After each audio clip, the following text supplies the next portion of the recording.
locked on mine. "Irish? What's wrong?"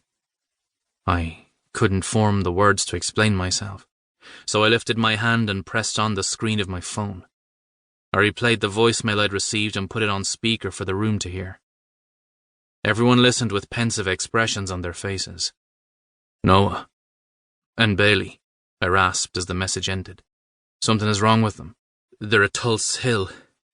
We have to go." I'd barely finished speaking when the familiar sound of a siren echoed throughout the station. Everyone sprang into action. We all knew our positions for the current watch, having been briefed not long after we clocked in. We were well rehearsed, but today I couldn't think straight. My brain wasn't firing on all cylinders. "Stitch!" I darted my gaze to his. "I can't go. Me sister and Noah, something's wrong. They need me." Just as I spoke, the automated robotic voice that flowed through the speakers of the tannoy system sounded. Everyone went deathly silent as we listened for the nature of the call. "Charlie 1, Echo 1, RTC, persons trapped." RTC. A car accident. My heart stopped. I moved before I even realized it. I was right behind Stitch as he ripped off the tip-out sheet from the ribbon printer. I was supposed to already be in my position in the engine. On today's watch I was BA1, breathing apparatus 1. I was the first one to go into the fire should there be one, but at that moment, I couldn't find the willpower to move. I stared at Stitch as he read the report. When he looked at me, I knew what he was going to say. "The location is Tulse Hill." I held my breath. "Isn't it?" He nodded. Once. It was my sister and Noah. They'd been in a car accident. They were the people who were trapped and in need of help. In need of my help. "Fuck!" I snapped, as adrenaline and fear pumped through my veins. "Let's fucking go!" We were in the engines and on our way to the scene with sirens blaring before I could blink. I was a fucking wreck.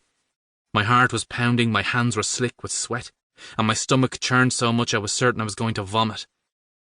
I'd struggled getting my gear on even with a friend's help. "God, please," I said out loud as I clasped my gloved hands together, closed my eyes and lowered my head. "Protect me sister and woman in my absence. Please, please let them be okay. I ask this in your name. Amen." "Amen." The word was echoed within the truck. "We're nearly there, Irish." Texas roughly patted my shoulder. "Nearly there, brother." Every single second felt never-ending. The worst images invaded my brain, of horrifying RTC scenes I'd been to before while on watch, and videos and images of others I'd seen years ago during my training days. I silently pleaded with God that I wouldn't find the two women who I loved more than life itself in a similar situation to the horrors I had witnessed. "Fuck!" Tang said from the driver's seat minutes later. "The car's on its side. It's smashed right into the exterior of a building. Police are on the scene. They'll control the civilians. A crowd is gathered." Jesus. I breathed as the truck came to a halt and my sister's car came into view. I jumped out of my side before I even realized it. "Bailey! Noah! Damn it, Irish! Elliot, you can't... Fuck!" I could see the lick of small flames coming from the bonnet of the car. There was fuel pouring from the back end and it had yet to ignite. Its odor was overwhelming. I didn't have long before things changed from dangerous to fatal, and I knew it. I wasn't supposed to go near the car until the situation could be assessed by the watch manager. The risk was too high to my life, to my friends. But I didn't care, and I didn't wait for my orders.